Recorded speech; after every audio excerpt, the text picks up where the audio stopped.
Assalamualaikum warahmatullahi wabarakatuh. Naila hanyalah gadis desa biasa yang berangkat ke Taiwan demi bantu keluarganya. Tapi siapa sangka, wajah cantik dan hatinya yang tulus membuat seorang bos klub malam asal Arab jatuh hati dan melamarnya secara sah. Dari dunia malam yang gelap, Naila justru menemukan cahaya.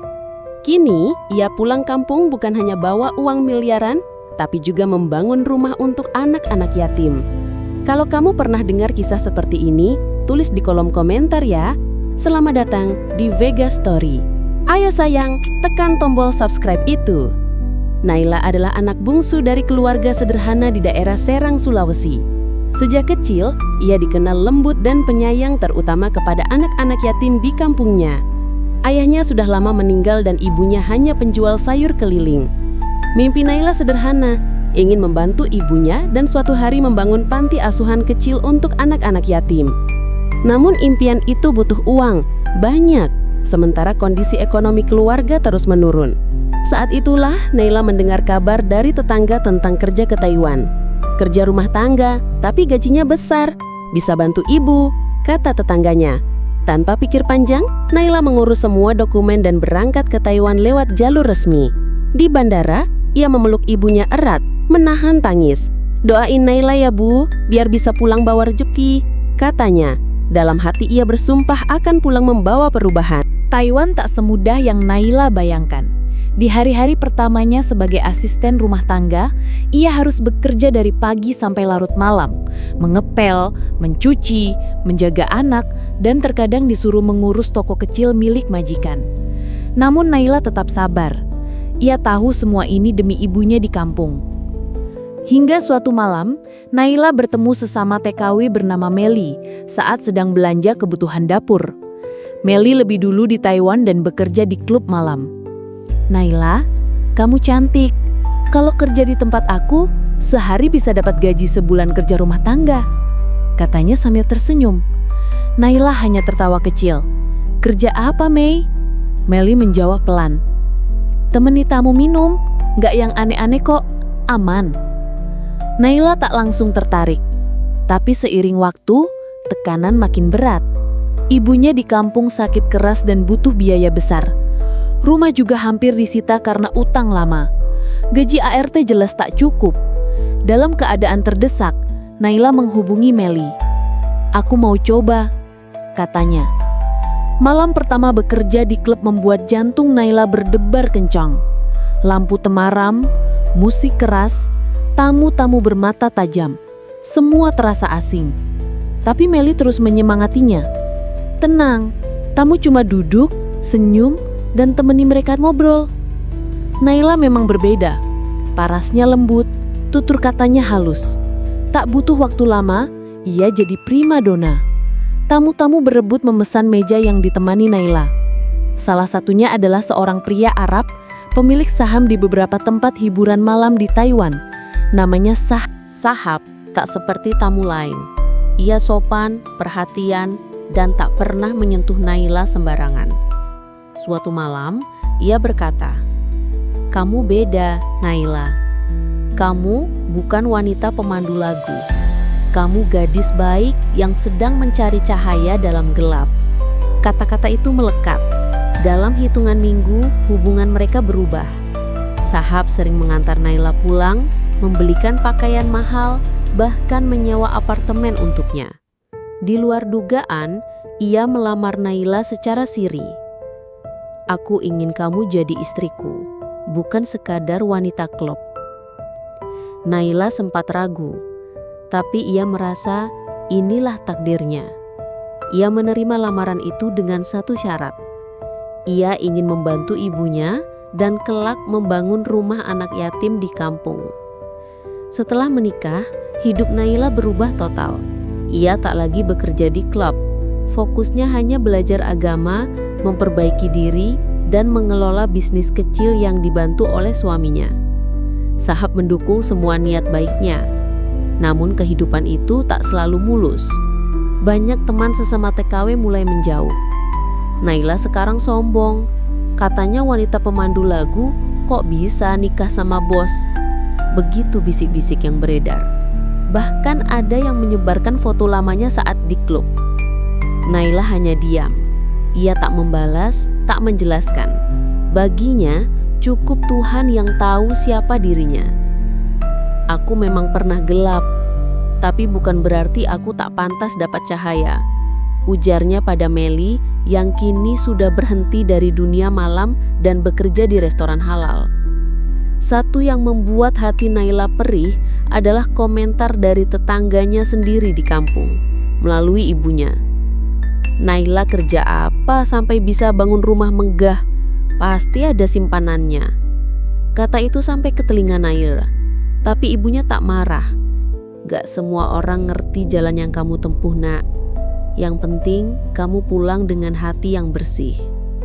Naila menangis malam itu, bukan karena malu, tapi karena ia sadar perjalanan hidupnya memang tak biasa.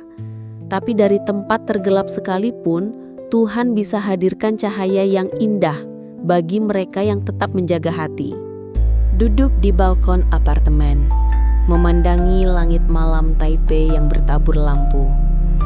Di pangkuannya, Al-Quran kecil pemberian ibunya dulu. Hatinya mulai tenang, tapi pikirannya masih berkecamuk. Ia tahu kehidupan lamanya tak bisa dihapus begitu saja. Namun malam itu, Sahab duduk di sebelahnya dan berkata, "Naila, aku sudah siapkan segalanya. Tanah di kampungmu sudah dibeli, dan aku ingin bantu wujudkan mimpimu membangun rumah anak yatim. Kamu pantas memulai dari awal, tanpa bayang-bayang masa lalu." Air mata Naila menetes pelan. Ia terdiam, tak menyangka ada lelaki yang bukan hanya mencintainya, tapi juga menghargai lukanya. Dalam hati ia berkata, mungkin inilah jawaban dari doa ibu. Beberapa minggu kemudian, Naila dan suaminya pulang ke Indonesia. Dengan dana yang cukup dan hati yang mantap, mereka mulai membangun sebuah rumah besar yang bukan hanya untuk keluarga, tapi juga untuk anak-anak yatim yang selama ini terlantar di kampung halamannya. Semua proses Naila lalui tanpa mengumbar cerita masa lalunya. Ia tahu sebagian akan tetap menghakimi, tapi kini ia tak lagi peduli. Baginya, kemenangan sejati adalah saat seseorang bisa pulang, membawa kebaikan dari masa lalu yang kelam. Kini Naila dikenal bukan karena masa lalunya, tapi karena hati yang besar. Rumah anak yatim yang ia bangun berdiri megah di pinggir kampung, dengan warna cat lembut dan suara anak-anak yang mengaji setiap sore. Tak banyak yang tahu, bangunan itu berdiri dari air mata dan luka yang dulu ia sembunyikan. Ia tak ingin dikenang sebagai mantan wanita pemandu lagu. Ia ingin dikenang sebagai perempuan yang mampu berubah dan membawa perubahan. Ia membuka warung amal kecil di depan rumah, tempat orang miskin bisa makan tanpa bayar. Ia juga menyantuni janda tua dan membiayai sekolah anak-anak yang putus sekolah. Meski tak semua orang memuji langkahnya, Naila tetap berjalan. Ia tak ingin kembali ke dunia gelap yang pernah mengurungnya. Ia ingin menjadi cahaya, walau dulu ia pernah menjadi bayang-bayang. Ibunya kini tersenyum bangga. Nak, ibu dulu sering minta kamu pulang, tapi ternyata Tuhan malah kirimkan kamu pulang bawa berkah. Naila tersenyum dan membalas dengan pelukan. Tak semua orang tahu luka Naila, tapi ia tak butuh semua orang tahu. Ia hanya butuh satu hal, hidup yang penuh makna. Karena tak semua luka bisa terlihat, tapi dari cerita kita bisa belajar. Atau ini bukan hanya kisah Naila, ini kenyataan yang dialami banyak TKW kita. Setelah membangun rumah anak yatim, hidup Naila berubah total. Ia tak lagi dikejar mimpi buruk dari masa lalu. Justru kini banyak orang datang padanya, bukan untuk menghakimi, tapi meminta nasihat dan bantuan. Ada tetangga yang dulunya mengejek, kini datang membawa proposal bantuan sekolah. Ada janda tua yang dulu memandang sinis, kini menitip doa setiap malam. Bahkan anak-anak di kampung memanggilnya Bunda Naila. Di satu sore yang tenang, Naila duduk di serambi rumah bersama suaminya, Sahab. Dengan bahasa Indonesia yang terbata-bata, sang suami berkata, "Naila, saya bersyukur Tuhan kirim kamu. Kamu cahaya dari masa lalu yang gelap." Naila menunduk, menahan haru. Ia sadar, perjalanan hidupnya mungkin tak sempurna, tapi Tuhan tak pernah meninggalkannya. Ia diizinkan jatuh hanya agar bisa bangkit lebih tinggi. Dalam banyak hal, Naila tahu, ia telah diberi kesempatan kedua. Ia gunakan uang bukan untuk memuaskan diri, tapi untuk memperbaiki luka. Bukan hanya lukanya sendiri, tapi juga luka orang lain. Dan bagi kalian yang sedang menonton video ini, jika kamu sedang dalam kegelapan, percayalah, jalan pulang itu selalu ada. Tak peduli seberapa jauh kamu tersesat, selama kamu masih mau kembali, Tuhan akan membukakan jalan. Wassalamualaikum warahmatullahi wabarakatuh. Semoga kisah Naila jadi pelajaran bagi kita semua. Jangan lupa like jika kisah ini menyentuhmu. Subscribe ke channel Vega Story untuk cerita selanjutnya. Dan nyalakan lonceng agar tidak ketinggalan kisah penuh pelajaran hidup lainnya.